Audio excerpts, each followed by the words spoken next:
The Legend of Sleepy Hollow by Washington Irving, narrated and presented by Golden Fiction Tales. Found among the papers of the late Diedrich Knickerbocker. A pleasing land of drowsy head it was, of dreams that wave before the half-shut eye, and of castles in the clouds that pass, forever flushing round a summer sky. Castle of Indolence. In the bosom of one of those spacious coves which indent the eastern shore of the Hudson, at that broad expansion of the river denominated by the ancient Dutch navigators the Tappan Zee, and where they always prudently shortened sail and implored the protection of St. Nicholas when they crossed, there lies a small market town or rural port, which by some is called Greensborough, but which is more generally and properly known by the name of Tarrytown.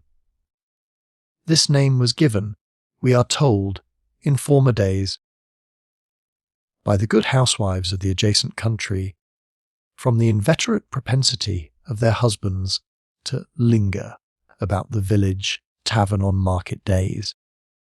Be that as it may, I do not vouch for the fact, but merely advert to it, for the sake of being precise and authentic. Not far from this village, perhaps about 2 miles, there is a little valley, or rather lap of land among high hills, which is one of the quietest places in the whole world. A small brook glides through it, with just murmur enough to lull one to repose, and the occasional whistle of a quail or tapping of a woodpecker is almost the only sound that ever breaks in upon the uniform tranquillity. I recollect that, when a stripling, my first exploit in squirrel shooting was in a grove of tall walnut trees that shades one side of the valley.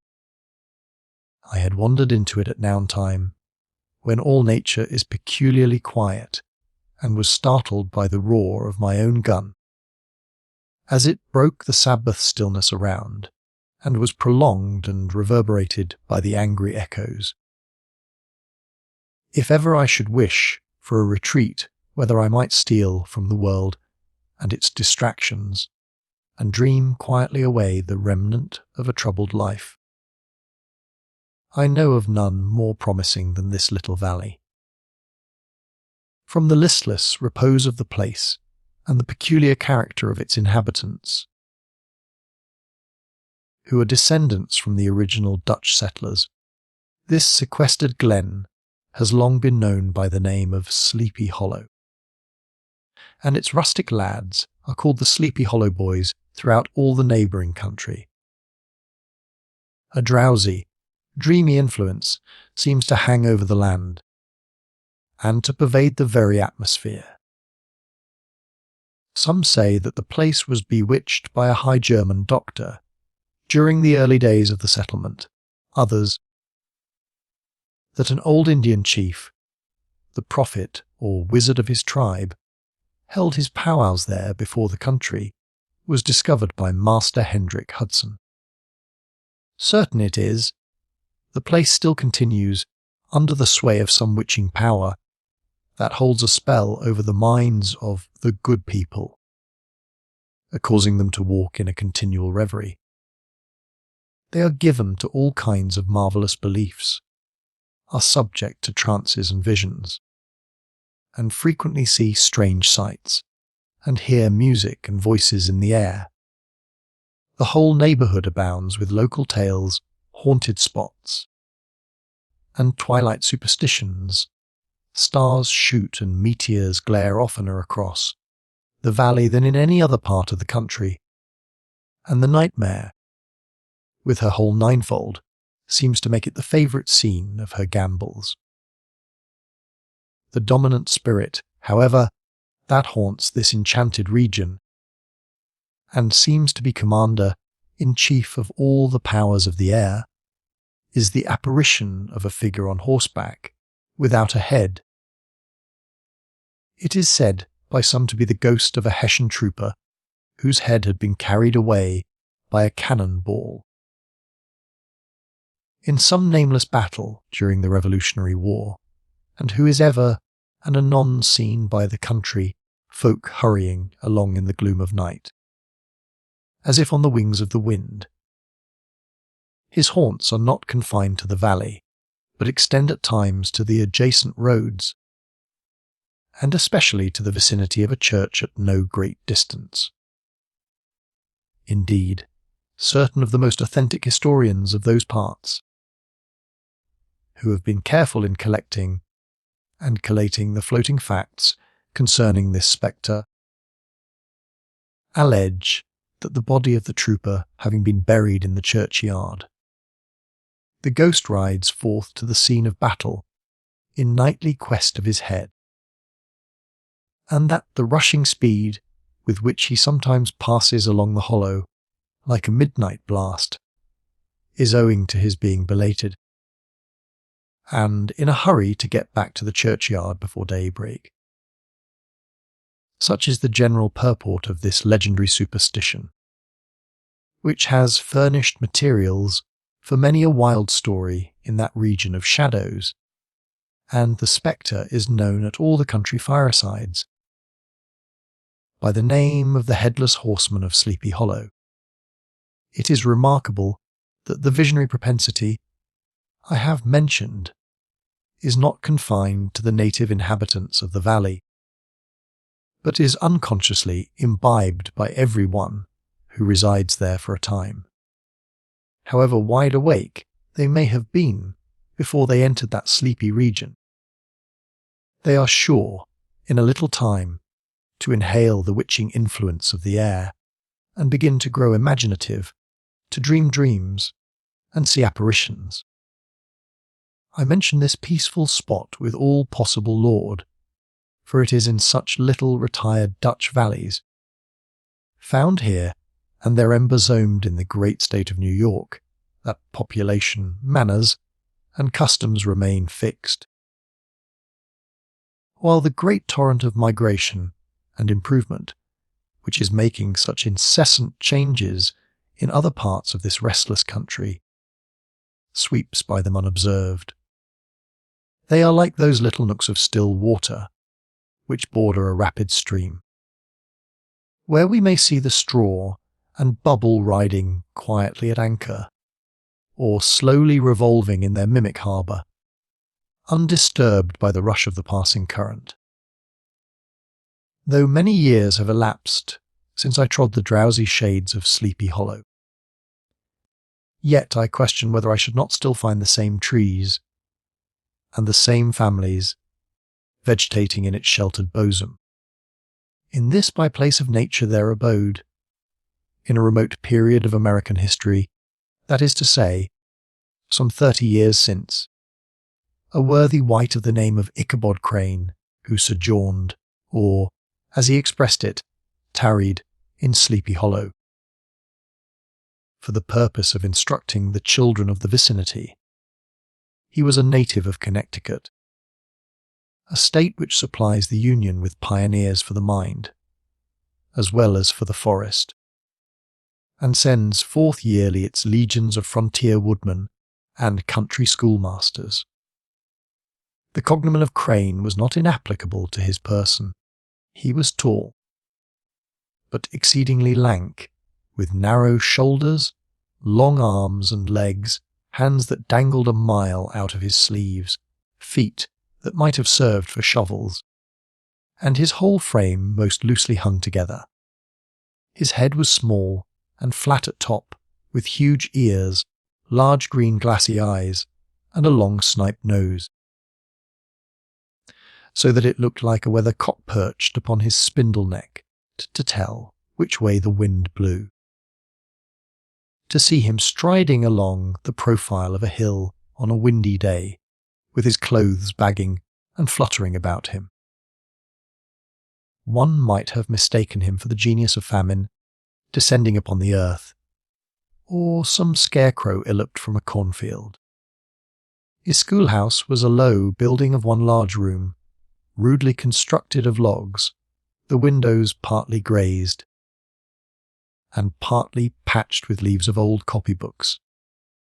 It was most ingeniously secured at vacant hours by a withe twisted in the handle of the door, and stakes set against the window shutters, so that though a thief might get in with perfect ease, he would find some embarrassment in getting out, an idea most probably borrowed by the architect, Jost van Houten, from the mystery of an L-pot.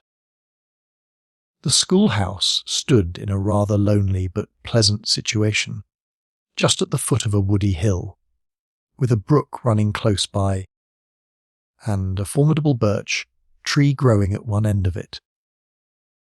From hence the low murmur of his pupils' voices, conning over their lessons,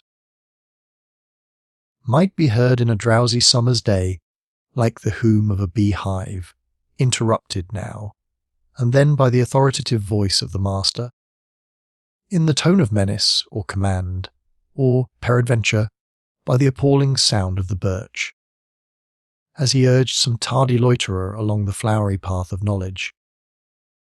Truth to say, he was a conscientious man, and ever bore in mind the golden maxim, "Spare the rod and spoil the child." Ichabod Crane's scholars certainly were not spoiled.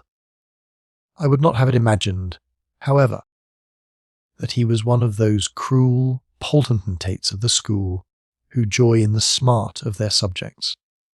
On the contrary, he administered justice with discrimination rather than severity, taking the burden off the backs of the weak and laying it on those of the strong.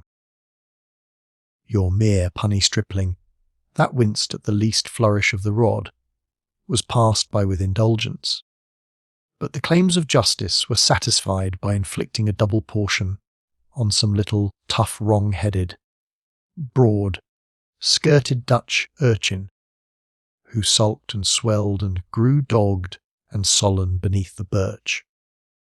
All this he called doing his duty by their parents, and he never inflicted a chastisement without following it by the assurance, so consolatory to the smarting urchin, that he would remember it and thank him for it the longest day he had to live. When school hours were over, he was even the companion and playmate of the larger boys, and on holiday afternoons would convoy some of the smaller ones home, who happened to have pretty sisters or good housewives for mothers, noted for the comforts of the cupboard. Indeed, it behooved him to keep on good terms with his pupils. The revenue arising from his school was small, and would have been scarcely sufficient to furnish him with daily bread, for he was a huge feeder, and, though lank, had the dilating powers of an anaconda, but to help out his maintenance, he was, according to country custom in those parts, boarded and lodged at the houses of the farmers whose children he instructed. With these he lived successively a week at a time, thus going the rounds of the neighbourhood, with all his worldly effects tied up in a cotton handkerchief. That all this might not be too onerous on the purses of his rustic patrons, who are apt to consider the costs of schooling a grievous burden, and schoolmasters as mere drones, he had various ways of rendering himself both useful and agreeable. He assisted the farmers occasionally in the lighter labours of their farms, helped to make hay, mended the fences, took the horses to water, drove the cows from pasture, and cut wood for the winter fire. He laid aside, too, all the dominant dignity and absolute sway with which he lauded it in his little empire, the school, and became wonderfully gentle and ingratiating. He found favour in the eyes of the mothers by petting the children, particularly the youngest, and like the lion bold, which whilom so magnanimously the lamb did hold, he would sit with a child on one knee, and rock a cradle with his foot, for whole hours together. In addition to his other vocations, he was the singing master of the neighbourhood, and picked up many bright shillings by instructing the young folks in psalmody. It was a matter of no little vanity to him on Sundays to take his station in front of the church gallery with a band of chosen singers, where, in his own mind, he completely carried away the palm from the parson. Certain it is, his voice resounded far above all the rest of the congregation, and there are peculiar quivers still to be heard in that church, and which may even be heard half a mile off, quite to the opposite side of the mill pond. On a still Sunday morning, which are said to be legitimately descended from the nose of Ichabod Crane. Thus, by divers little makeshifts, in that ingenious way which is commonly denominated by hook and by crook, the worthy pedagogue got on tolerably enough, and was thought, by all who understood nothing of the labour of headwork, to have a wonderfully easy life of it. The schoolmaster is generally a man of some importance in the female circle of a rural neighbourhood, being considered a kind of idol, gentlemanlike personage, of vastly superior taste and accomplishments to the rough country swains, and, indeed, inferior in learning only to the parson. His appearance, therefore, is apt to occasion some little stir at the tea table of a farmhouse, and the addition of a supernumerary dish of cakes or sweetmeats, or, peradventure, the parade of a silver teapot. Our man of letters, therefore, was peculiarly happy in the smiles of all the country damsels. How he would figure among them in the churchyard, between services on Sundays, gathering grapes for them from the wild vines that overran the surrounding trees, reciting for their amusement all the epitaphs on the tombstones, or sauntering, with a whole bevy of them, along the banks of the adjacent mill pond, while the more bashful country bumpkins hung sheepishly back, envying his superior elegance and address. From his half-itinerant life, also, he was a kind of travelling gazette, carrying the whole budget of local gossip from house to house, so that his appearance was always greeted with satisfaction. He was, moreover, esteemed by the women as a man of great erudition, for he had read several books quite through, and was a perfect master of Cotton Mather's History of New England Witchcraft, in which, by the way, he most firmly and potently believed. He was, in fact, an odd mixture of small shrewdness and simple credulity. His appetite for the marvellous and his powers of digesting it were equally extraordinary, and both had been increased by his residence in this spell-bound region. No tale was too gross or monstrous for his capacious swallow. It was often his delight, after his school was dismissed in the afternoon, to stretch himself on the rich bed of clover bordering the little brook that whimpered by his schoolhouse, and there con over old Martha's direful tales, until the gathering dusk of evening made the printed page a mere mist before his eyes. Then, as he wended his way by swamp and stream and awful woodland, to the farmhouse where he happened to be quartered, every sound of nature, at that witching hour, fluttered his excited imagination. The moan of the whip-paw will from the hillside, the boding cry of the tree-toad, that harbinger of storm, the dreary hooting of the screech-owl, or the sudden rustling in the thicket of birds frightened from their roost. The fireflies, too, which sparkled most vividly in the darkest places, now and then startled him, as one of uncommon brightness would stream across his path, and if, by chance, a huge blockhead of a beetle came winging his blundering flight against him. The poor varlet was ready to give up the ghost, with the idea that he was struck with a witch's token. His only resource on such occasions, either to drown thought or drive away evil spirits, was to sing psalm tunes, and the good people of Sleepy Hollow, as they sat by their doors of an evening, were often filled with awe at hearing his nasal melody, in linked sweetness long drawn out, floating from the distant hill or along the dusky road. Another of his sources of fearful pleasure was to pass long winter evenings with the old Dutch wives, as they sat spinning by the fire, with a row of apples roasting and spluttering along the hearth, and listened to their marvellous tales of ghosts and goblins, and haunted fields, and haunted brooks, and haunted bridges, and haunted houses, and particularly of the Headless Horseman, or Galloping Hessian of the Hollow, as they sometimes called him. He would delight them equally by his anecdotes of witchcraft, and of the direful omens and portentous sights and sounds in the air, which prevailed in the earlier times of Connecticut, and would frighten them woefully with speculations upon comets and shooting stars, and with the alarming fact that the world did absolutely turn round, and that they were half the time topsy-turvy.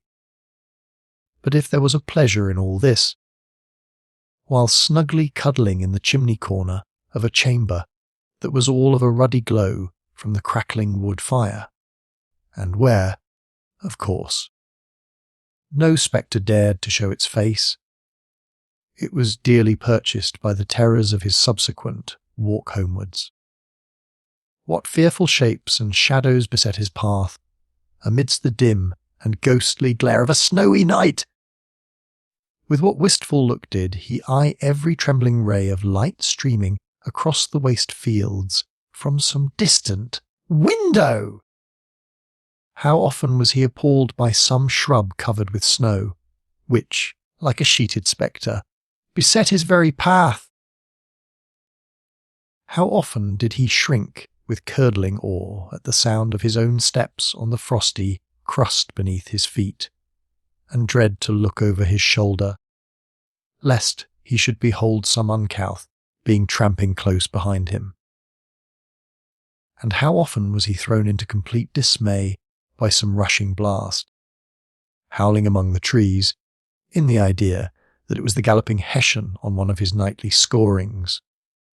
All these, however, were mere terrors of the night, phantoms of the mind that walk in darkness, and though he had seen many spectres in his time, and been more than once beset by Satan in divers shapes, in his lonely perambulations, yet daylight put an end to all these evils, and he would have passed a pleasant life of it, in despite of the devil and all his works, if his path had not been crossed by a being that causes more perplexity to mortal man than ghosts, goblins, and the whole race of witches put together, and that was a woman.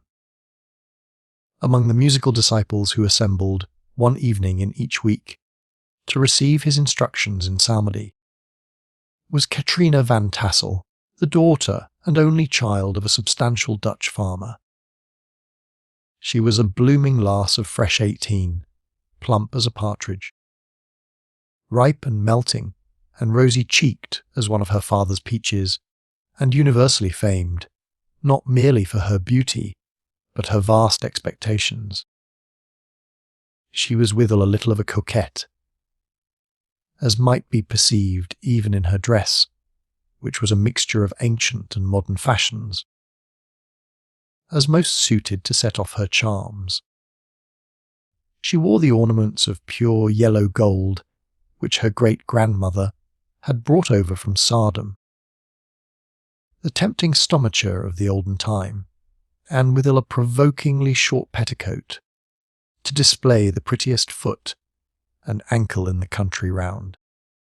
Ichabod Crane had a soft and foolish heart towards the sex, and it is not to be wondered that so tempting a morsel soon found favour in his eyes, more especially after he had visited her in her paternal mansion.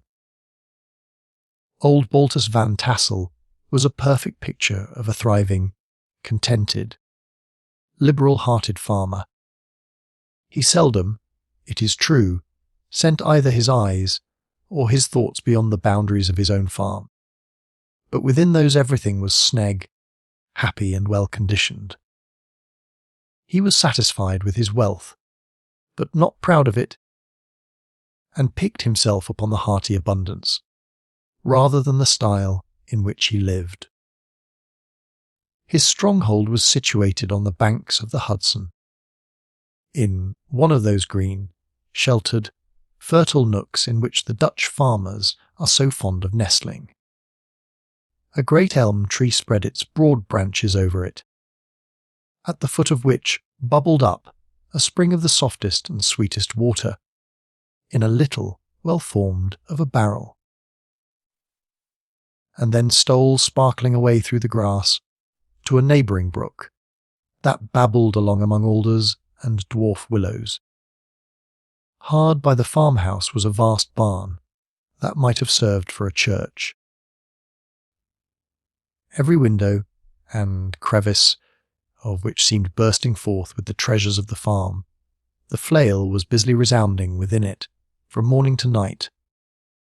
Swallows and martins skimmed twittering about the eaves, and rows of pigeons, some with one eye turned up, as if watching the weather, some with their heads under their wings or buried in their bosoms, and others swelling and cooing and bowing about their dames, were enjoying the sunshine on the roof.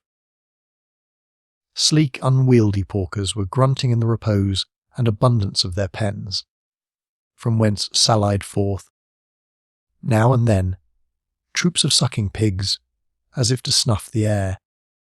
A stately squadron of snowy geese were riding in an adjoining pond, convoying whole fleets of ducks.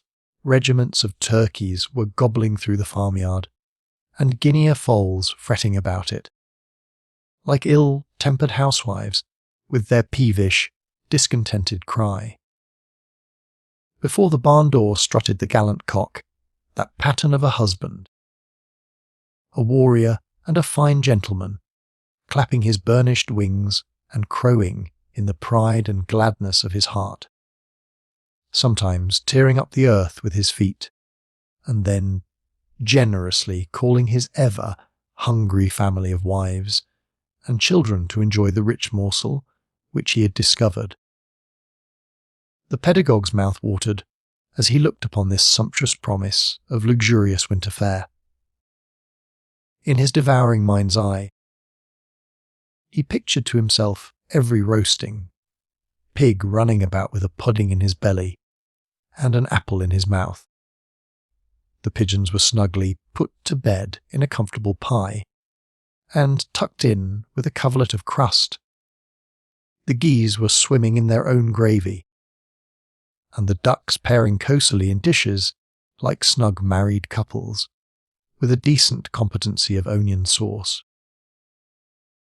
In the porkers he saw carved out the future sleek side of bacon, and juicy relishing ham, not a turkey, but he beheld daintily trussed up, with its gizzard under its wing, and peradventure a necklace of savoury sausages, and even bright Chanticleer himself, lay sprawling on his back, in a side dish, with uplifted claws, as if craving that quarter which his chivalrous spirit disdained to ask while living.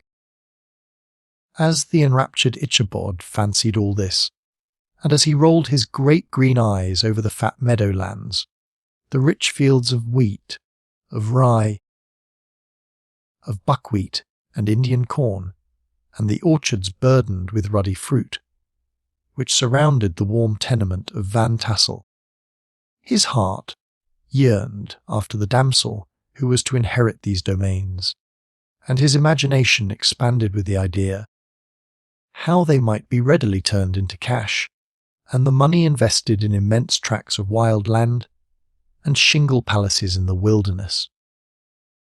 Nay, his busy fancy already realized his hopes and presented to him the blooming Katrina, with a whole family of children, mounted on the top of a wagon loaded with household trumpery, with pots and kettles dangling beneath, and he beheld himself bestriding a pacing mare, with a colt at her heels, setting out for Kentucky, Tennessee, or the Lord knows where. When he entered the house, the conquest of his heart was complete. It was one of those spacious farmhouses, with high-ridged but lowly sloping roofs, built in the style handed down from the first Dutch settlers, the low projecting eaves forming a piazza along the front, capable of being closed up in bad weather. Under this were hung flails, harness, various utensils of husbandry, and nets for fishing in the neighbouring river. Benches were built along the sides for summer use, and a great spinning wheel at one end and a churn at the other showed the various uses to which this important porch might be devoted. From this piazza the wandering Ichabod entered the hall, which formed the centre of the mansion and the place of usual residence. Here rows of resplendent pewter, ranged on a long dresser, dazzled his eyes. In one corner stood a huge bag of wool, ready to be spun, in another a quantity of linsey woolsey just from the loom, ears of Indian corn, and strings of dried apples and peaches, hung in festoons along the walls, mingled with the guard of red peppers, and a door left ajar gave him a peep into the best parlour, where the claw-footed chairs and dark mahogany tables shone like mirrors, and irons, with their accompanying shovel and tongues. Glistened from their covert of asparagus tops. Mock oranges and conch shells decorated the mantelpiece. Strings of various, coloured birds' eggs were suspended above it. A great ostrich egg was hung from the centre of the room, and a corner cupboard, knowingly left open, displayed immense treasures of old silver and well-mended china. From the moment Ichabod laid his eyes upon these regions of delight, the peace of his mind was at an end, and his only study was how to gain the affections of the peerless daughter of Van Tassel. In this enterprise, however, he had more real difficulties than generally fell to the lot of a knight-errant of yore, who seldom had anything but giants, enchanters, fiery dragons, and such like easily conquered adversaries, to contend with, and had to make his way merely through gates of iron and brass, and walls of adamant to the castle keep, where the lady of his heart was confined. All which he achieved as easily as a man would carve his way to the centre of a Christmas pie, and then the lady gave him her hand as a matter of course. Ichabod, on the contrary, had to win his way to the heart of a country coquette, beset with a labyrinth of whims and caprices, which were forever presenting new difficulties and impediments, and he had to encounter a host of fearful adversaries of real flesh and blood. The numerous rustic admirers who beset every portal to her heart, keeping a watchful and angry eye upon each other, but ready to fly out in the common cause against any new competitor. Among these, the most formidable was a burly, roaring, roystering blade, of the name of Abraham, or, according to the Dutch abbreviation, Brom van Brunt, the hero of the country round, which rang with his feats of strength and hardihood. He was broad-shouldered and double-jointed, with short curly black hair, and a bluff but not unpleasant countenance, having a mingled air of fun and arrogance. From his Herculean frame and great powers of limb, he had received the nickname of Brombones, by which he was universally known. He was famed for great knowledge and skill in horsemanship, being as dexterous on horseback as a Tartar. He was foremost at all races and cockfights, and, with the ascendancy which bodily strength always acquires in rustic life, was the umpire in all disputes, setting his hat on one side, and giving his decisions with an air and tone that admitted of no gainsay or appeal. He was always ready for either a fight or a frolic, but had more mischief than ill will in his composition, and with all his overbearing roughness, there was a strong dash of waggish good humour at bottom. He had 3 or 4 boon companions, who regarded him as their model, and at the head of whom he scored the country, attending every scene of feud or merriment for miles round. In cold weather he was distinguished by a fur cap, surmounted with a flaunting fox's tail.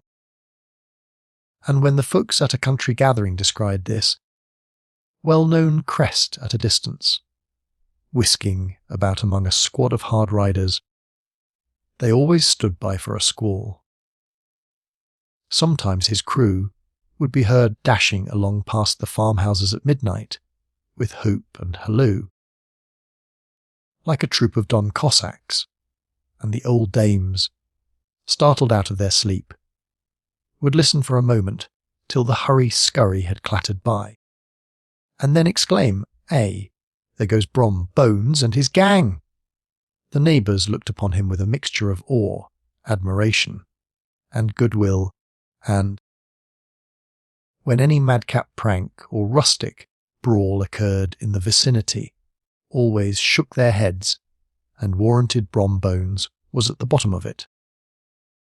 This Rantipole hero had for some time singled out the blooming Katrina for the object of his uncouth gallantries, and though his amorous toyings were something like the gentle caresses and endearments of a bear, yet it was whispered that she did not altogether discourage his hopes.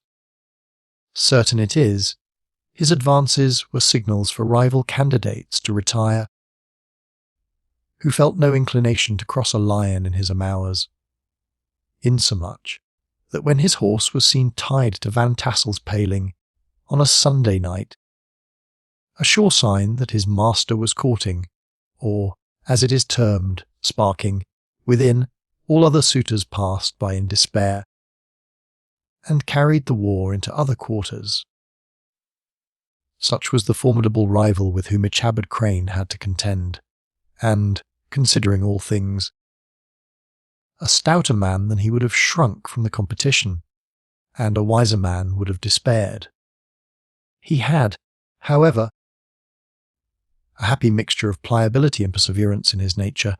He was in form and spirit like a supple jack, yielding, but tough, though he bent. He never broke, and though he bowed beneath the slightest pressure, yet, the moment it was away, jerk, he was as erect, and carried his head as high as ever. To have taken the field openly against his rival would have been madness, for he was not a man to be thwarted in his amours, any more than that stormy lover, Achilles. Ichabod, therefore, made his advances in a quiet and gently insinuating manner. Under cover of his character of singing master, he made frequent visits at the farmhouse. Not that he had anything to apprehend from the meddlesome interference of parents, which is so often a stumbling block in the path of lovers. Bolt Van Tassel was an easy, indulgent soul. He loved his daughter better even than his pipe, and, like a reasonable man and an excellent father, let her have her way in everything. His notable little wife, too, had enough to do to attend to her housekeeping and manage her poultry. For, as she sagely observed, ducks and geese are foolish things and must be looked after, but girls can take care of themselves. Thus, while the busy dame bustled about the house, or plied her spinning wheel at one end of the piazza, honest Bolt would sit smoking his evening pipe at the other, watching the achievements of a little wooden warrior, who, armed with a sword in each hand, was most valiantly fighting the wind on the pinnacle of the barn. In the meantime, Ichabod would carry on his suit, with the daughter by the side of the spring under the great elm, or sauntering along in the twilight. That hour so favourable to the lover's eloquence. I profess not to know how women's hearts are wooed and won. To me they have always been matters of riddle and admiration. Some seem to have but one vulnerable point, or door of access, while others have 1,000 avenues, and may be captured in 1,000 different ways. It is a great triumph of skill to gain the former, but a still greater proof of generalship to maintain possession of the latter, for man must battle for his fortress at every door and window. He who wins 1,000 common hearts is therefore entitled to some renown, but he who keeps undisputed sway over the heart of a coquette is indeed a hero.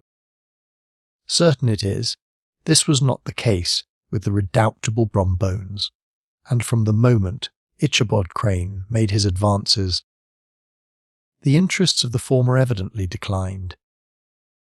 His horse was no longer seen tied to the palings on Sunday nights, and a deadly feud gradually arose between him and the preceptor of Sleepy Hollow.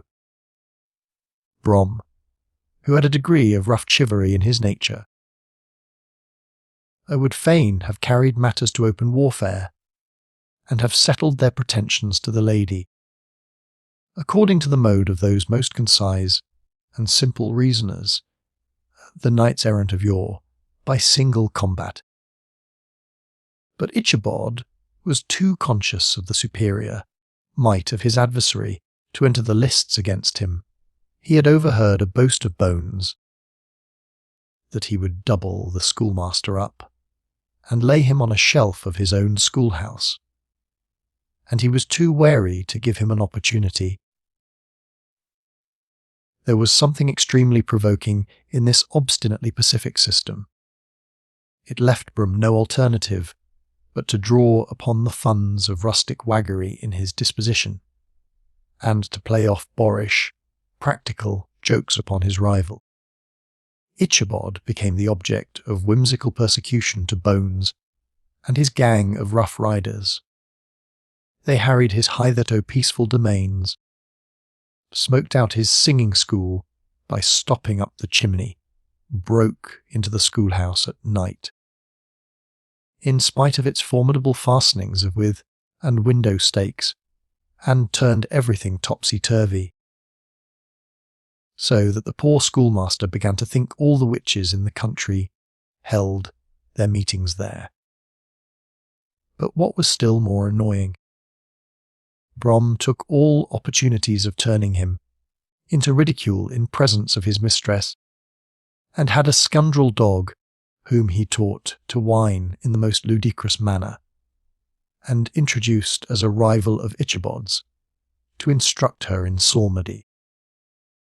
In this way matters went on for some time, without producing any material effect on the relative situations of the contending powers. On a fine autumnal afternoon, Ichabod, in pensive mood, sat enthroned on the lofty stool from whence he usually watched all the concerns of his little literary realm. In his hand he swayed a ferule, that sceptre of despotic power, the birch of justice reposed on 3 nails behind the throne, a constant terror to evil doors. while on the desk before him might be seen sundry contraband articles and prohibited weapons detected upon the persons of idle urchins, such as half-munched apples, pockens, whirligigs, fly-cages, and whole legions of rampant little paper gamecocks. Apparently, there had been some appalling act of justice recently inflicted, for his scholars were all busily intent upon their books, or slyly whispering behind them with one eye kept upon the master. And a kind of buzzing stillness reigned throughout the schoolroom. It was suddenly interrupted by the appearance of a negro, in tow cloth jacket and trousers, a round, crowned fragment of a hat, like the cap of Mercury, and mounted on the back of a ragged, wild, half-broken colt, which he managed with a rope by way of halter.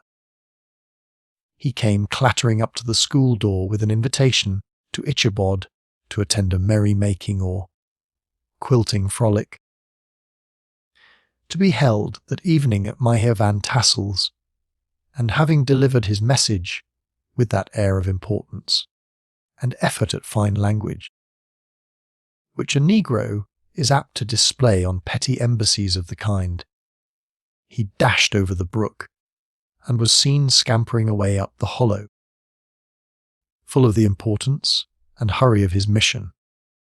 All was now bustle and hubbub in the late quiet schoolroom.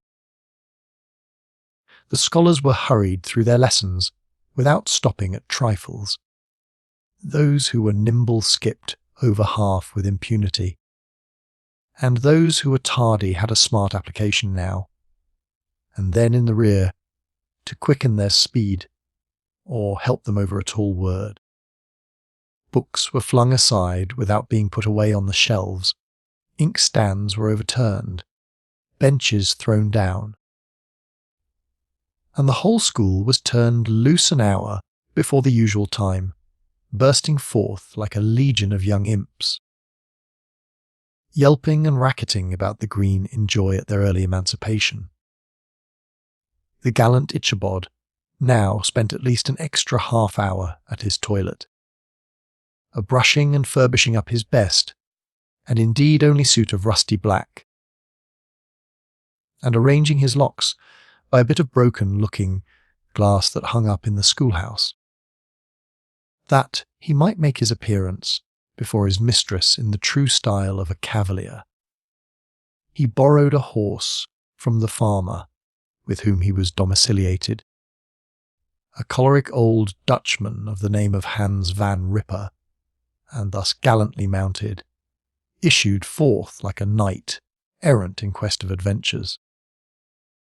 But it is meet I should, in the true spirit of romantic story, give some account of the looks and equipments of my hero and his steed. The animal he bestrode was a broken-down plough horse that had outlived almost everything but its viciousness. He was gaunt and shagged, with a ewe neck, and a head like a hammer. His rusty mane and tail were tangled and knotted with burrs. One eye had lost its pupil, and was glaring and spectral, but the other had the gleam of a genuine devil in it. Still he must have had fire and metal in his day, if we may judge from the name he bore of gunpowder. He had, in fact, been a favourite steed of his master's, the choleric Van Ripper, who was a furious rider, and had infused, very probably, some of his own spirit into the animal. For, old and broken down as he looked, there was more of the lurking devil in him than in any young filly in the country. Ichabod was a suitable figure for such a steed. He rode with short stirrups, which brought his knees nearly up to the pommel of the saddle. His sharp elbows stuck out like grasshoppers. He carried his whip perpendicularly in his hand, like a sceptre, and as his horse jogged on, the motion of his arms was not unlike the flapping of a pair of wings. A small wool hat rested on the top of his nose, for so his scanty strip of forehead might be called, and the skirts of his black coat fluttered out almost to the horse's tail. Such was the appearance of Ichabod and his steed as they shambled out of the gate of Hans Van Ripper, and it was altogether such an apparition as is seldom to be met with in broad daylight. It was, as I have said, a fine autumnal day. The sky was clear and serene, and nature wore that rich and golden livery which we always associate with the idea of abundance. The forests had put on their sober brown and yellow, while some trees of the tenderer kind had been nipped by the frosts into brilliant dyes of orange, purple and scarlet. Streaming files of wild ducks began to make their appearance high in the air. The bark of the squirrel might be heard from the groves of beech and hickory nuts, and the pensive whistle of the quail at intervals from the neighbouring stubble field. The small birds were taking their farewell banquets. In the fullness of their revelry they fluttered, chirping and frolicking from bush to bush and tree to tree, capricious from the very profusion and variety around them.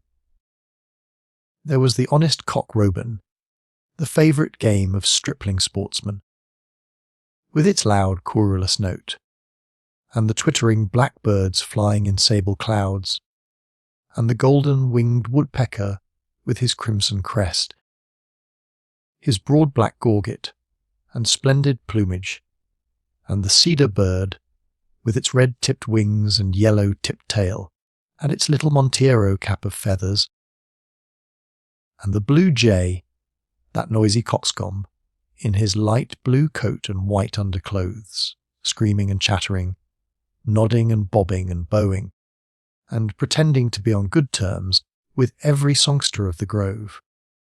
As Ichabod jogged slowly on his way, his eye, ever open to every symptom of culinary abundance, ranged with delight over the treasures of jolly autumn.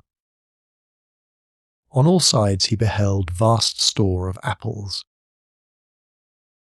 some hanging in oppressive opulence on the trees, some gathered into baskets and barrels for the market, others heaped up in rich piles for the cider press. Farther on he beheld great fields of Indian corn, with its golden ears peeping from their leafy coverts, and holding out the promise of cakes and hasty pudding, and the yellow pumpkins lying beneath them, turning up their fair round bellies to the sun, and giving ample prospects of the most luxurious of pies. And anon he passed the fragrant buckwheat fields, breathing the odour of the beehive, and as he beheld them, soft anticipation stole over his mind of dainty slapjacks, well buttered and garnished with honey or treacle, by the delicate little dimpled hand of Katrina Van Tassel, thus feeding his mind with many sweet thoughts and sugared suppositions. He journeyed along the sides of a range of hills which look out upon some of the goodliest scenes of the mighty Hudson. The sun gradually wheeled his broad disk down in the west. The wide bosom of the Tappan Zee lay motionless and glassy, excepting that here and there a gentle undulation waved and prolonged the blue shadow of the distant mountain. A few amber clouds floated in the sky, without a breath of air to move them. The horizon was of a fine golden tint, changing gradually into a pure apple green, and from that into the deep blue of the mid-heaven. A slanting ray lingered on the woody crests of the precipices that overhang some parts of the river, giving greater depth to the dark grey and purple of their rocky sides. A sloop was loitering in the distance, dropping slowly down with the tide, her sail hanging uselessly against the mast, and as the reflection of the sky gleamed along the still water, It seemed as if the vessel was suspended in the air. It was toward evening that Ichabod arrived at the castle of the Higher Van Tassel, which he found thronged with the pride and flower of the adjacent country. Old farmers, a spare, leathern-faced race, in homespun coats and breeches, blue stockings, huge shoes, and magnificent pewter buckles. Their brisk, withered little dames, in close, crimped caps, long-waisted short gowns, homespun petticoats, with scissors and pincushions, and calico pockets hanging on the outside. Buxom lasses, almost as antiquated as their mothers, excepting where a straw hat, a fine ribbon, or perhaps a white frock, gave symptoms of city innovation. The sons in short square-skirted coats, with rows of stupendous brass buttons, and their hair generally queued in the fashion of the times, especially if they could procure an eel, skinned for the purpose, it being esteemed throughout the country as a potent nourisher and strengthener of the hair. Brombones, however, was the hero of the scene, having come to the gathering on his favourite steed Daredevil, a creature, like himself, full of mettle and mischief, and which no one but himself could manage. He was, in fact, noted for preferring vicious animals, given to all kinds of tricks which kept the rider in constant risk of his neck, for he held a tractable, well-broken horse as unworthy of a lad of spirit. Fain would I pause to dwell upon the world of charms that burst upon the enraptured gaze of my hero, as he entered the state parlour of Van Tassel's mansion. Not those of the bevy of buxom lasses, with their luxurious display of red and white, but the ample charms of a genuine Dutch country tea table, in the sumptuous time of autumn. Such heaped-up platters of cakes of various and almost indescribable kinds, known only to experienced Dutch housewives. There was the doughty doortnut, the tender oly coke, and the crisp and crumbling cruller, sweet cakes and short cakes, ginger cakes and honey cakes, and the whole family of cakes. And then there were apple pies and peach pies and pumpkin pies, besides slices of ham and smoked beef, and moreover delectable dishes of preserved plums and peaches and pears and quinces, not to mention broiled shad and roasted chickens, together with bowls of milk and cream, all mingled higgledy-piggledy, pretty much as I have enumerated them, with the motherly teapot sending up its clouds of vapour from the midst. Heaven bless the mark! I want breath and time to discuss this banquet as it deserves, and am too eager to get on with my story. Happily, Ichabod Crane was not in so great a hurry as his historian, but did ample justice to every dainty.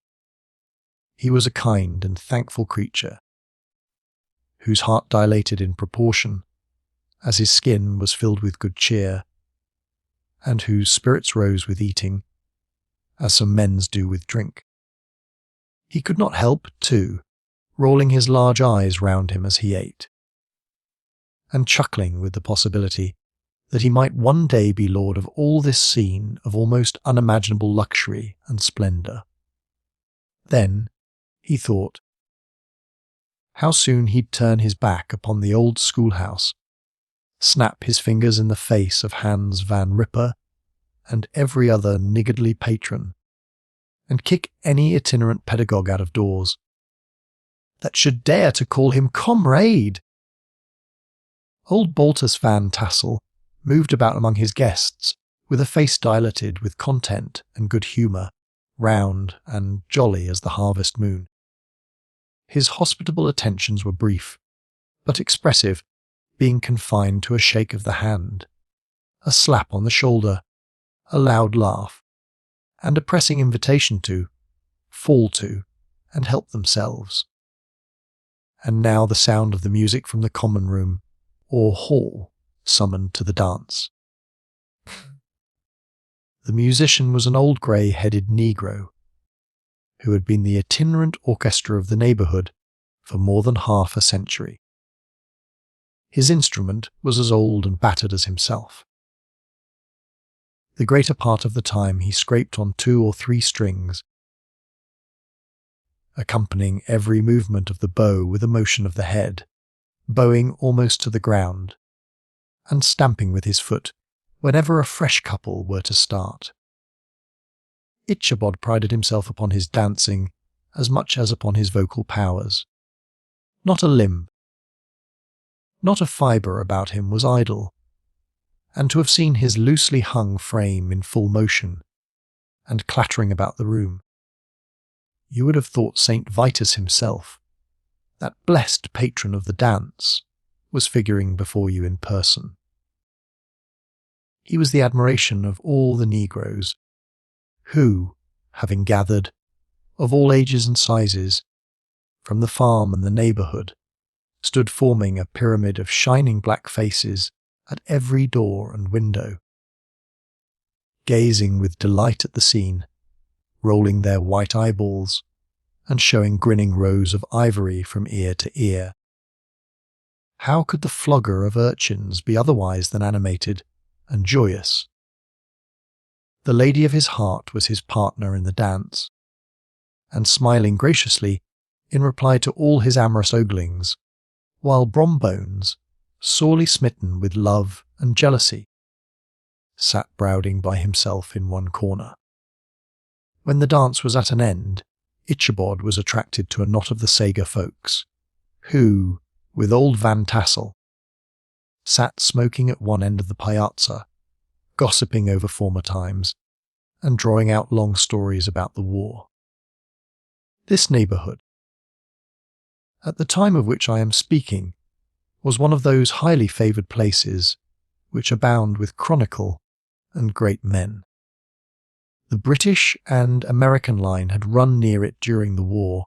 It had, therefore, been the scene of marauding and infested with refugees, cowboys, and all kinds of border chivalry. Just sufficient time had elapsed to enable each storyteller to dress up his tale with little becoming fiction, and, in the indistinctness of his recollection, to make himself the hero of every exploit. There was the story of Doffue Martling, a large blue, bearded Dutchman who had nearly taken a British frigate with an old iron 9-pounder from a mud breastwork, only that his gun burst at the 6th discharge. And there was an old gentleman who shall be nameless, being too rich a mynheer to be lightly mentioned, who, in the Battle of White Plains, being an excellent master of defence, parried a musket ball with a small sword, insomuch that he absolutely felt it whiz round the blade, and glance off at the hilt, in proof of which he was ready at any time to show the sword, with the hilt a little bent. There were several more that had been equally great in the field, not one of whom but was persuaded that he had a considerable hand in bringing the war to a happy termination. But all these were nothing to the tales of ghosts and apparitions that succeeded. The neighbourhood is rich in legendary treasures of the kind. Local tales and superstitions thrive best in these sheltered, long-settled retreats, but are trampled underfoot by the shifting throng that forms the population of most of our country places. Besides, there is no encouragement for ghosts in most of our villages, for they have scarcely had time to finish their first nap and turn themselves in their graves before their surviving friends have travelled away from the neighbourhood, so that when they turn out at night to walk their rounds, they have no acquaintance left to call upon.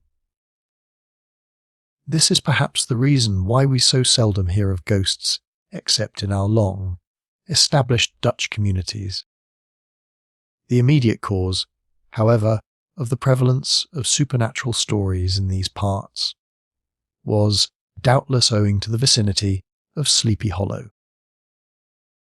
There was a contagion in the very air that blew from that haunted region. It breathed forth an atmosphere of dreams and fancies infecting all the land. Several of the Sleepy Hollow people were present at Van Tassel's and, as usual, were doling out their wild and wonderful legends. Many dismal tales were told about funeral trains, and mourning cries and wailings heard and seen about the great tree where the unfortunate Major Andrew was taken, and which stood in the neighbourhood. Some mention was made also of the woman in white that haunted the dark glen at Raven Rock, and was often heard to shriek on winter nights before a storm, having perished there in the snow. The chief part of the stories, however, turned upon the favourite spectre of Sleepy Hollow, the Headless Horseman, who had been heard several times of late patrolling the country, and, it was said, tethered his horse nightly among the graves in the churchyard. The sequestered situation of this church seems always to have made it a favourite haunt of troubled spirits. It stands on a knoll, surrounded by locust trees and lofty elms, from among which its decent, whitewashed walls shine modestly forth, like Christian purity beaming through the shades of retirement. A gentle slope descends from it to a silver sheet of water, bordered by high trees, between which peeps may be caught at the blue hills of the Hudson, to look upon its grass-grown yard, where the sunbeams seem to sleep so quietly. One would think that there at least the dead might rest in peace. On one side of the church extends a wide woody dell, along which raves a large brook among broken rocks and trunks of fallen trees. Over a deep black part of the stream, not far from the church, was formerly thrown a wooden bridge. The road that led to it, and the bridge itself, were thickly shaded by overhanging trees, which cast a gloom about it, even in the daytime, but occasioned a fearful darkness at night. Such was one of the favourite haunts of the Headless Horseman, and the place where he was most frequently encountered. The tale was told of old Brower, a most heretical disbeliever in ghosts, how he met the horseman returning from his foray into Sleepy Hollow, and was obliged to get up behind him.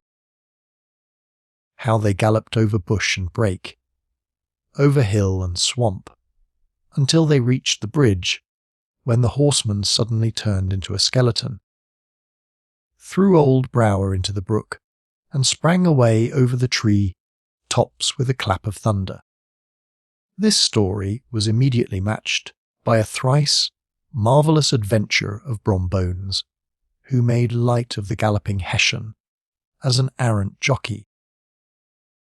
He affirmed that on returning one night from the neighbouring village of Sing Sing, he had been overtaken by this midnight trooper, that he had offered to race with him for a bowl of punch, and should have won it too, for Daredevil beat the goblin horse all hollow.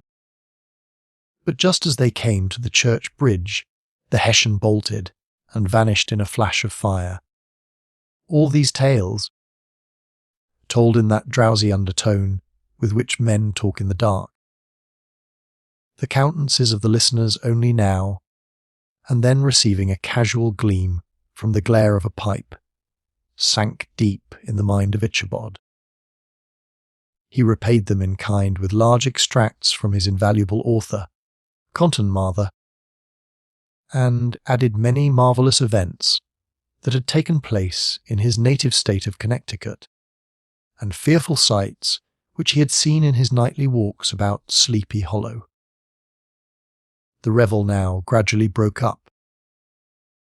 the old farmers gathered together, their families in their wagons, and were heard for some time rattling along the hollow roads and over the distant hills, some of the damsels mounted on pillions behind their favourite swains, and their light, hearted laughter, mingling with the clatter of hoofs, echoed along the silent woodlands, sounding fainter and fainter, until they gradually died away, and the late scene of noise and frolic was all silent and deserted. Ichabod only lingered behind, according to the custom of country lovers, to have a tu wongi yenter with the heiress, fully convinced that he was now on the high road to success. What passed at this interview I will not pretend to say, for in fact I do not know. Something, however, I fear me, must have gone wrong, for he certainly sallied forth, after no very great interval, with an air quite desolate and chapfallen. "Oh, these women! These women!" Could that girl have been playing off any of her coquettish tricks? Was her encouragement of the poor pedagogue all a mere sham to secure her conquest of his rival? Heaven only knows, not I! Let it suffice to say, Ichabod stole forth with the air of one who had been sacking a hen-roost, rather than a fair lady's heart. Without looking to the right or left to notice the scene of rural wealth, on which he had so often gloated, he went straight to the stable, and with several hearty cuffs and kicks roused his steed, most uncourteously from the comfortable quarters in which he was soundly sleeping, dreaming of mountains of corn and oats, and whole valleys of timothy and clover. It was the very witching time of night that Ichabod, a heavy-hearted and crestfallen, pursued his travels homewards, along the sides of the lofty hills which rise above Tarry Town, and which he had traversed so cheerily in the afternoon.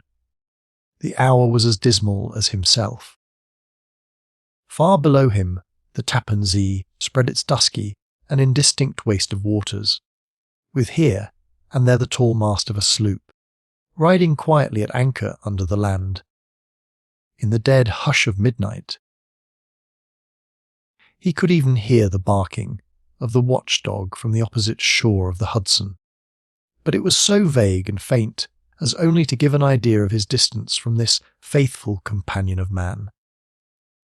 Now and then, too, the long-drawn crowing of a cock, accidentally awakened, would sound far, far off, from some farmhouse away among the hills, but it was like a dreaming sound in his ear. No signs of life occurred near him, but occasionally the melancholy chirp of a cricket, or perhaps the guttural twang of a bullfrog from a neighbouring marsh, as if sleeping uncomfortably and turning suddenly in his bed. All the stories of ghosts and goblins that he had heard in the afternoon now came crowding upon his recollection. The night grew darker and darker. The stars seemed to sink deeper in the sky, and driving clouds occasionally hid them from his sight. He had never felt so lonely and dismal. He was, moreover, approaching the very place where many of the scenes of the ghost stories had been laid. In the centre of the road stood an enormous tulip tree, which towered like a giant above all the other trees of the neighbourhood, and formed a kind of landmark. Its limbs were gnarled and fantastic, large enough to form trunks for ordinary trees, twisting down almost to the earth and rising again into the air. It was connected with the tragical story of the unfortunate Andrin, who had been taken prisoner hard by, and was universally known by the name of Major Andry's tree. The common people regarded it with a mixture of respect and superstition, partly out of sympathy for the fate of its ill-starred namesake, and partly from the tales of strange sights and doleful lamentations are told concerning it. As Ichabod approached this fearful tree, he began to whistle. He thought his whistle was answered. It was but a blast sweeping sharply through the dry branches. As he approached a little nearer, he thought he saw something white, hanging in the midst of the tree. He paused and ceased whistling, but, on looking more narrowly, perceived that it was a place where the tree had been scathed by lightning, and the white wood laid bare. Suddenly he heard a groan, his teeth chattered, and his knees smote against the saddle. It was but the rubbing of one huge bot upon another, as they were swayed about by the breeze. He passed the tree in safety, but new perils lay before him. About 200 yards from the tree, a small brook crossed the road, and ran into a marshy and thickly wooded glen, known by the name of Wiley's Swamp. A few rough logs, laid side by side, served for a bridge over this stream. On that side of the road where the brook entered the wood, a group of oaks and chestnuts, matted thick with wild grape vines, threw a cavernous gloom over it. To pass this bridge was the severest trial. It was at this identical spot that the unfortunate Andrew was captured, and under the covert of those chestnuts and vines were the sturdy yeomen concealed who surprised him. This has ever since been considered a haunted stream, and fearful are the feelings of the schoolboy who has to pass it alone after dark. As he approached the stream, his heart began to thump. He summoned up, however, all his resolution, gave his horse half a score of kicks in the ribs, and attempted to dash briskly across the bridge. But instead of starting forward, the perverse old animal made a lateral movement, and ran broadside against the fence. Ichabod, whose fears increased with the delay, jerked the reins on the other side, and kicked lustily with the contrary foot. It was all in vain. His steed started, it is true, but it was only to plunge to the opposite side of the road, into a thicket of brambles and alder bushes. The schoolmaster now bestowed both whip and heel upon the starveling ribs of old Gunpowder, who dashed forward, snuffling and snorting, but came to a stand just by the bridge, with a suddenness that had nearly sent his rider sprawling over his head. Just at this moment, a plashy tramp by the side of the bridge caught the sensitive ear of Ichabod. In the dark shadow of the grove, on the margin of the brook, he beheld something huge, misshapen, and towering. It stirred not, but seemed gathered up in the gloom, like some gigantic monster ready to spring upon the traveller. The hair of the affrighted pedagogue rose upon his head with terror. What was to be done? To turn and fly was now too late, and besides, what chance was there of escaping ghost or goblin, if such it was, which could ride upon the wings of the wind? Summoning up, therefore, a show of courage, he demanded in stammering accents, "Who are you?" He received no reply. He repeated his demand in a still more agitated voice. Still there was no answer.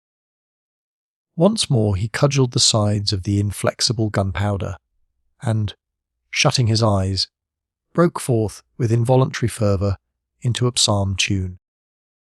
Just then the shadowy object of alarm put itself in motion, and with a scramble and a bound stood at once in the middle of the road.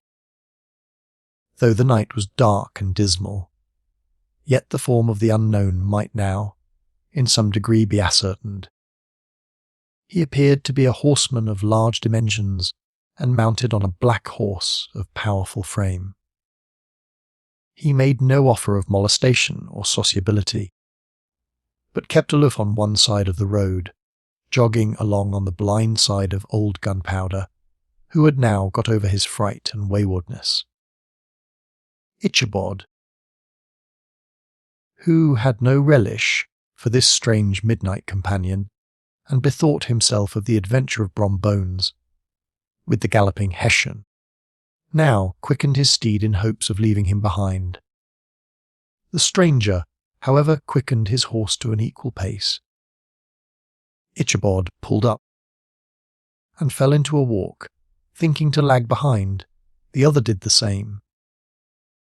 His heart began to sink within him. He endeavoured to resume his psalm tune, but his parched tongue clove to the roof of his mouth, and he could not utter a stave. There was something in the moody and dogged silence of this pertinacious companion that was mysterious and appalling. It was soon fearfully accounted for. On mounting a rising ground, which brought the figure of his fellow traveller in relief against the sky, gigantic in height, and muffled in a cloak, Ichabod was horror-struck on perceiving that he was headless. But his horror was still more increased on observing that the head, which should have rested on his shoulders, was carried before him on the pommel of his saddle. His terror rose to desperation. He rained a shower of kicks and blows upon Gunpowder, hoping by a sudden movement to give his companion the slip. But the spectre started full jump with him. Away. Then they dashed through thick and then, stones flying and sparks flashing at every bound. Ichabod's flimsy garments fluttered in the air, as he stretched his long lank body away over his horse's head, in the eagerness of his flight. They had now reached the road which turns off to Sleepy Hollow, but Gunpowder, who seemed possessed with a demon, instead of keeping up it, made an opposite turn and plunged headlong downhill to the left. This road leads through a sandy hollow shaded by trees for about a quarter of a mile, where it crosses the bridge famous in Goblin story, and just beyond swells the green knoll on which stands the whitewashed church. As yet the panic of the steed had given his unskilful rider an apparent advantage in the chase, but just as he had got half-way through the hollow, the girths of the saddle gave way, and he felt it slipping from under him.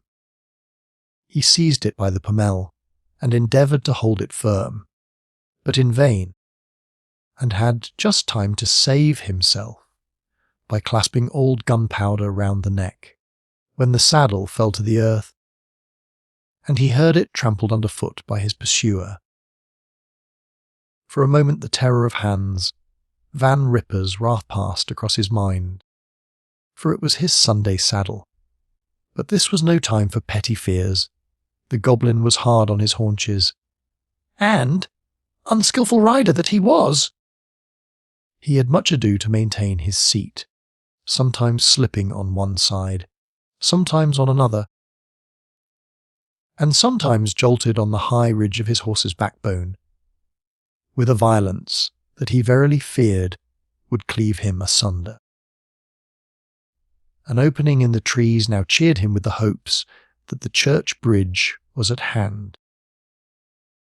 The wavering reflection of a silver star in the bosom of the brook told him that he was not mistaken. He saw the walls of the church dimly glaring under the trees beyond. He recollected the place where Brombones's ghostly competitor had disappeared. If I can but reach that bridge, thought Ichabod, I am safe.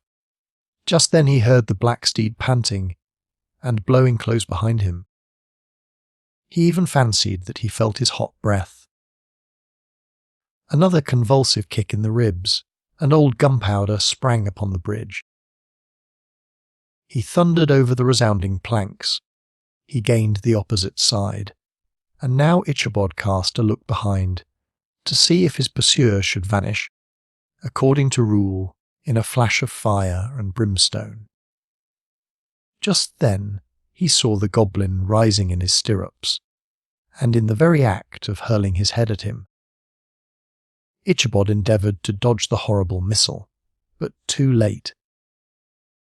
It encountered his cranium with a tremendous crash. He was tumbled headlong into the dust, and Gunpowder, the black steed, and the goblin rider passed by like a whirlwind. The next morning the old horse was found without his saddle, and with the bridle under his feet, soberly cropping the grass at his master's gate. Ichabod did not make his appearance at breakfast. Dinner hour came, but no Ichabod. The boys assembled at the schoolhouse and strolled idly about the banks of the brook, but no schoolmaster. A Hans Van Ripper now began to feel some uneasiness about the fate of poor Ichabod and his saddle. An inquiry was set on foot, and after diligent investigation they came upon his traces. In one part of the road leading to the church was found the saddle trampled in the dirt. The tracks of horses' hoofs, deeply dented in the road, and evidently at furious speed, were traced to the bridge, beyond which, on the bank of a broad part of the brook, where the water ran deep and black, was found the hat of the unfortunate Ichabod, and close beside it a shattered pumpkin. The brook was searched, but the body of the schoolmaster was not to be discovered. A Hans Van Ripper, as executor of his estate, examined the bundle which contained all his worldly effects. They consisted of 2 shirts and a half, 2 stocks for the neck, a pair or 2 of worsted stockings, an old pair of corduroy small clothes, a rusty razor, a book of psalm tunes full of dog's ears, and a broken pitch pipe. As to the books and furniture of the schoolhouse, they belonged to the community, excepting Cotton Mather's History of Witchcraft, a New England almanac, and a book of dreams and fortune-telling, in which last was a sheet of foolscap much scribbled, and blotted in several fruitless attempts to make a copy of verses in honour of the Heiris of Van Tassel. These magic books and the poetic scrawl were forthwith consigned to the flames by Hans Van Ripper, who, from that time forward, determined to send his children no more to school, observing that he never knew any good come of this same reading and writing. Whatever money the schoolmaster possessed, and he had received his quarter's pay but a day or 2 before, he must have had about his person at the time of his disappearance. The mysterious event caused much speculation at the church on the following Sunday. Knots of gazers and gossips were collected in the churchyard, at the bridge, and at the spot where the hat and pumpkin had been found. The stories of Brower, of Bones, and a whole budget of others were called to mind, and when they had diligently considered them all, and compared them with the symptoms of the present case, they shook their heads, and came to the conclusion that Ichabod had been carried off by the galloping Hessian. As he was a bachelor, and in nobody's debt, nobody troubled his head any more about him. The school was removed to a different quarter of the hollow, and another pedagogue reigned in his stead. It is true, an old farmer who had been down to New York on a visit several years after, and from whom this account of the ghostly adventure was received, brought home the intelligence that Ichabod Crane was still alive, that he had left the neighbourhood partly through fear of the goblin and Hans Van Ripper, and partly in mortification at having been suddenly dismissed by the Heiris, that he had changed his quarters to a distant part of the country, had kept school and studied law at the same time, had been admitted to the bar, turned politician, electioneered, written for the newspapers, and finally had been made a justice of the £10 court. Brom Bones, too, who, shortly after his rival's disappearance, conducted the blooming Katrina in triumph to the altar, was observed to look exceedingly knowing whenever the story of Ichabod was related, and always burst into a hearty laugh at the mention of the pumpkin, which led some to suspect that he knew more about the matter than he chose to tell. The old country wives, however, who are the best judges of these matters, maintain to this day that Ichabod was spirited away by supernatural means, and it is a favourite story often told about the neighbourhood round the winter evening fire. The bridge became more than ever an object of superstitious awe, and that may be the reason why the road has been altered of late years. So, as to approach the church by the border of the mill pond, the schoolhouse being deserted soon fell to decay, and was reported to be haunted by the ghost of the unfortunate pedagogue and the ploughboy, loitering homeward of a still summer evening, has often fancied his voice at a distance, chanting a melancholy psalm tuned among the tranquil solitudes of Sleepy Hollow. Postscript. Found in the handwriting of Mr. Knickerbocker. The preceding tale is given almost in the precise words in which I heard it related a corporation meeting at the ancient city of Manhattoes, at which were present many of its sagest and most illustrious burghers. The narrator was a pleasant, shabby, gentlemanly old fellow, in pepper and salt clothes, with a sadly humorous face, and one whom I strongly suspected of being poor, he made such efforts to be entertaining. When his story was concluded, there was much laughter and approbation, particularly from 2 or 3 deputy aldermen, who had been asleep the greater part of the time. There was, however, one tall, dry-looking old gentleman, with beetling eyebrows, who maintained a grave and rather severe face throughout, now and then folding his arms, inclining his head, and looking down upon the floor, as if turning a doubt over in his mind. He was one of your wary men, who never laugh but upon good grounds, when they have reason and law on their side. When the mirth of the rest of the company had subsided, and silence was restored, he leaned one arm on the elbow of his chair, and sticking the other akimbo, demanded, with a slight, but exceedingly sage motion of the head, and contraction of the brow, what was the moral of the story, and what it went to prove. The storyteller, who was just putting a glass of wine to his lips, as a refreshment after his toils, paused for a moment, looked at his inquirer with an air of infinite deference, and, lowering the glass slowly to the table, observed that the story was intended most logically to prove that there is no situation in life but has its advantages and pleasures, provided we will but take a joke as we find it. That, therefore, he that runs races with goblin troopers is likely to have rough riding of it.